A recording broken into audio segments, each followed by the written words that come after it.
Acuña for introducing me. Now, can we give Ariel a big, big round of applause? Now to ask you, are you all excited? Yes! You want to know why? Because when I enter the room, I can already feel the excitement to each and every one of us. And the reason why is because our MC is so powerful to pass the energy and to pass the excitement to each and every one of you. Now, can we give again Ariel a big, big round of applause?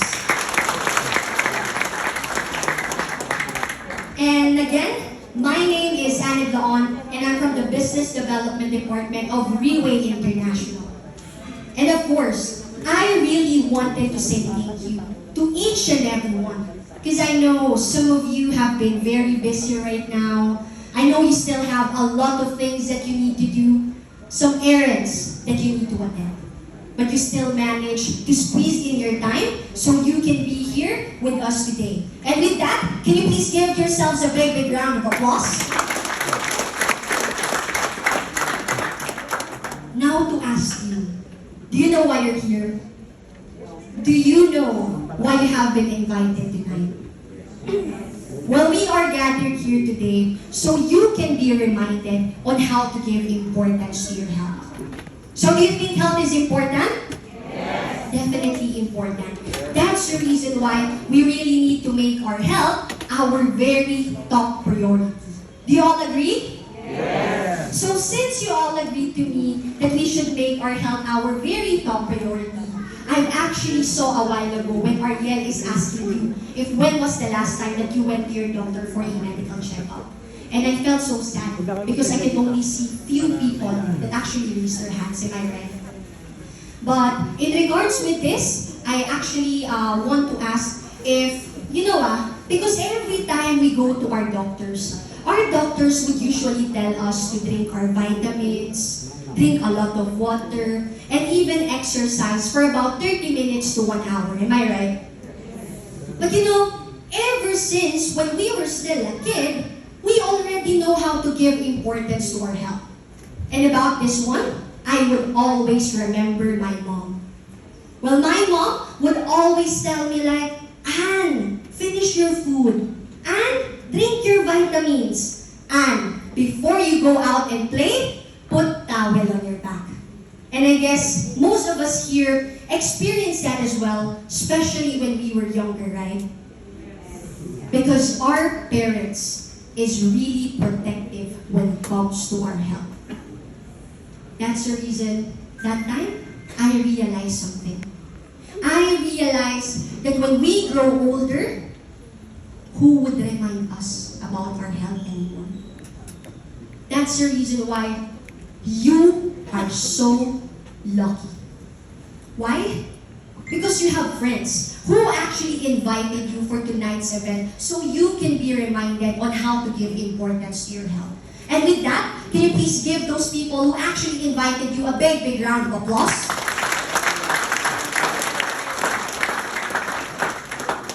Because I tell you, if we don't start taking care of our health, we might get one of these top 10 killer diseases. And this report came from the World Health Organization published last May 2018, which caused a death rate of 54% in the whole human population. 54%. Imagine how big it is. And I actually want to emphasize something in here. Can you all read number 8? Can you all read number 8? Diabetes. Diabetes. And I actually want to ask if who among here knew someone that has diabetes? Can I see a raise of hands? See, I can see a lot of hands. Because diabetes is one of the most common diseases here in the Philippines. And you want to know why? Because us Filipinos really love to eat rice. We always love to go to only rice restaurants. Some of us are actually obsessed on drinking milk tea nowadays. And I think I'm really wrong. And whenever we have some friends or some relatives who came back from the abroad, we always tend to ask for a pasalubong. Maybe for some chocolates or for some sweet delicacies, am I right? But speaking about diabetes, speaking about sweets, I would always remember the story of this well-established family. Well, this family is so well-established that their father is an engineer and their mother is an architect. They actually have 2 kids, a girl and a boy. Well, this family lived their life to the fullest. They would go for out-of-the-country trips. They would go for fine dining restaurants. And they would even go to the most exclusive beaches and resorts because they have all the means. But one day, the father felt something wrong in his body. So he went to the doctor for a medical checkup. And then, you know what happened next? The father was diagnosed with diabetes. And with diabetes comes with maintenance medicine. Am I right? Yes.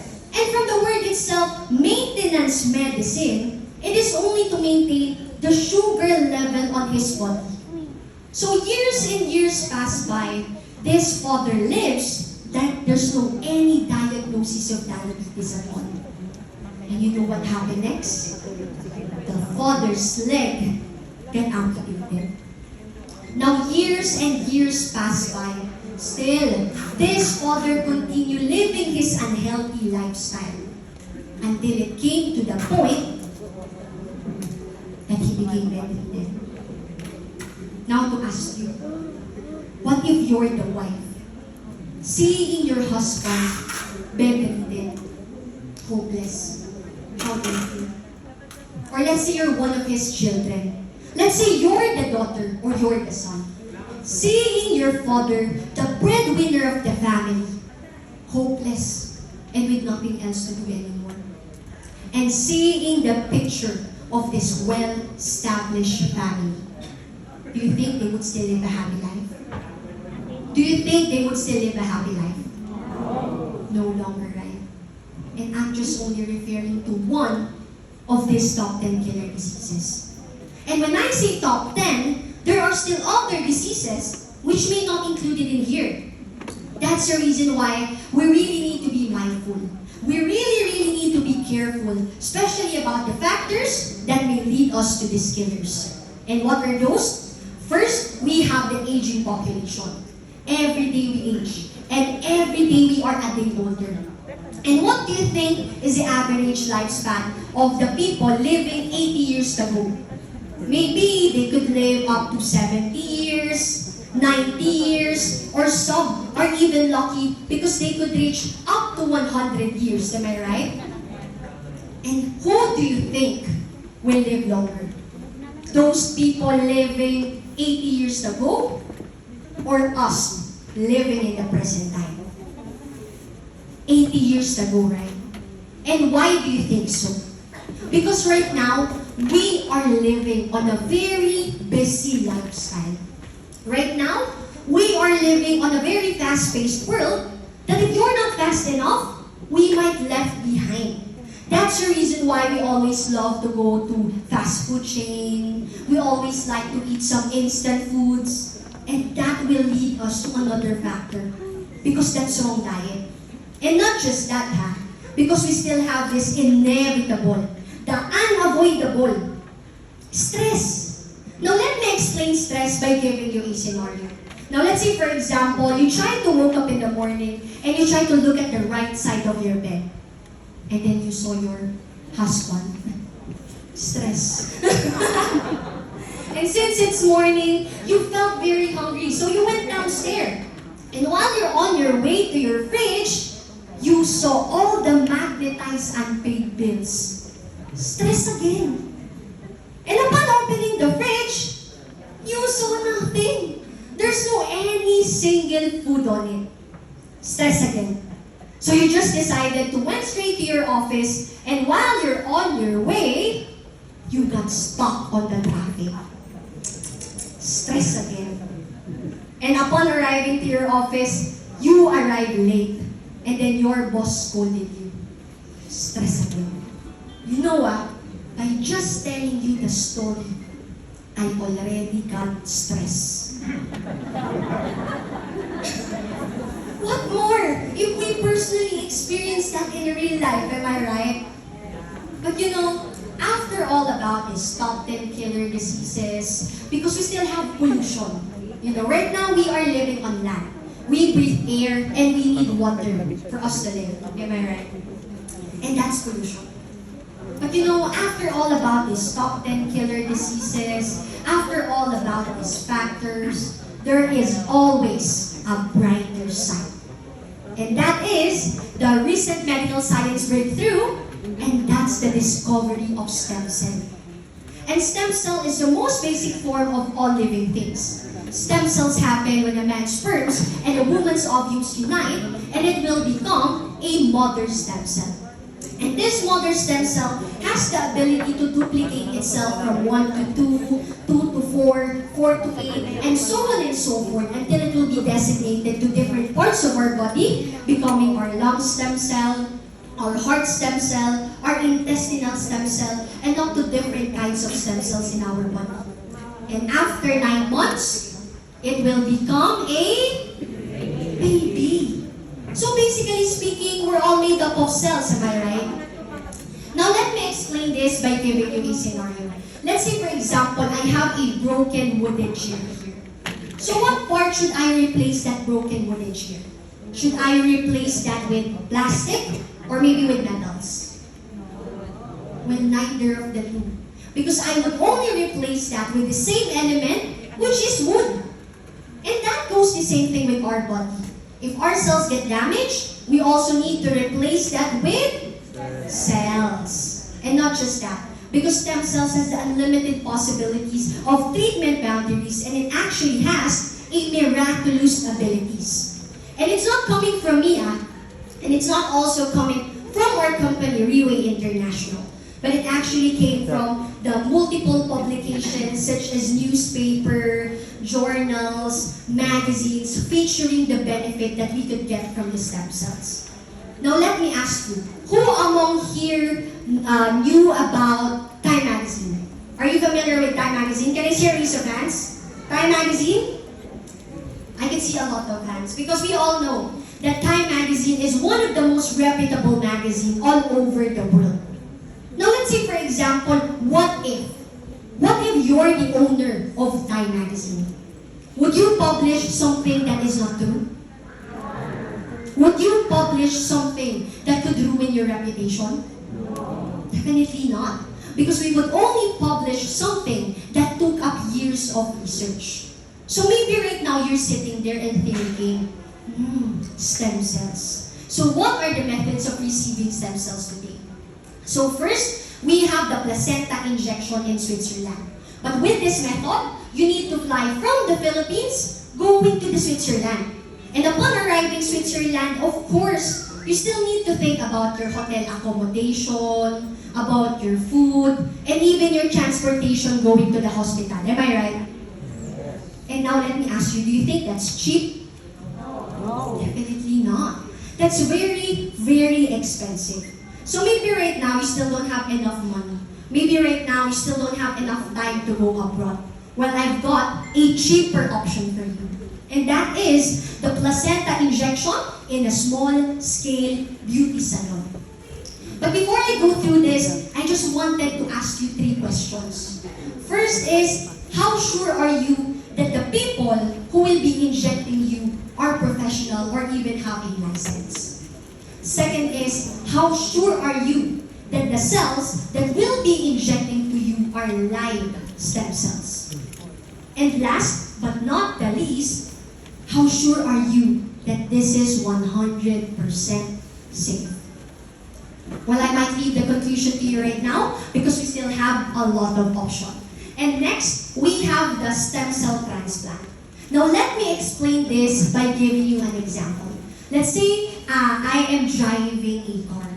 And while I'm driving a car, I got into an accident. And into that accident, my arms got separated from my body. Yes, the doctors could easily reconnect my tissues, my skin, my bones, but they would have a hard time reconnecting is my nerves. So what they're going to do? They're going to extract some stem cells at my backbone and they're going to inject that with the affected area. But since they need to make sure that the cells are still alive, with this whole operation, there will be no any anesthesia at all. So maybe right now, you're still not prepared for that extreme and painful operation. Well, I've got another option for you. Now to ask you, who among here wants a free stem cells? Wants free stem cells? Well, if you want some free stem cells, I've got a series of questions for you. First is, who among here could sleep at least 8 to 10 hours a day? Can I see your raise of hands? Wow. Can we give these people a big round of applause? How about drinking 8 to 10 glasses of water every day? Okay, I can see a lot of hands. How about doing some exercise for about 30 minutes to 1 hour? Wow, ang dami pala nating mga fitness goals dito. But here's one thing. This is already the jackpot question. Who among here live a stress-free life? No one? Okay, good. Because you know what, even me, I'm also having a hard time doing these things consistently. So if you're just like me, well, we've got another option. And that is the cord blood banking. And the cord blood banking is very famous in Singapore. The cord blood banking happens when the mother gave birth and she decided to store the umbilical cord into the laboratory. But with this one, there is only 20 years time span. Now let's say, for example, the mother or the child got some illness after 21 years. Do you think it will still be effective as it could be? Maybe not, right? But don't worry, because we still have another option. And that is the adult stem cells banking. Now let me explain this by giving you a scenario. Let's say, for example, I am 60 years old right now.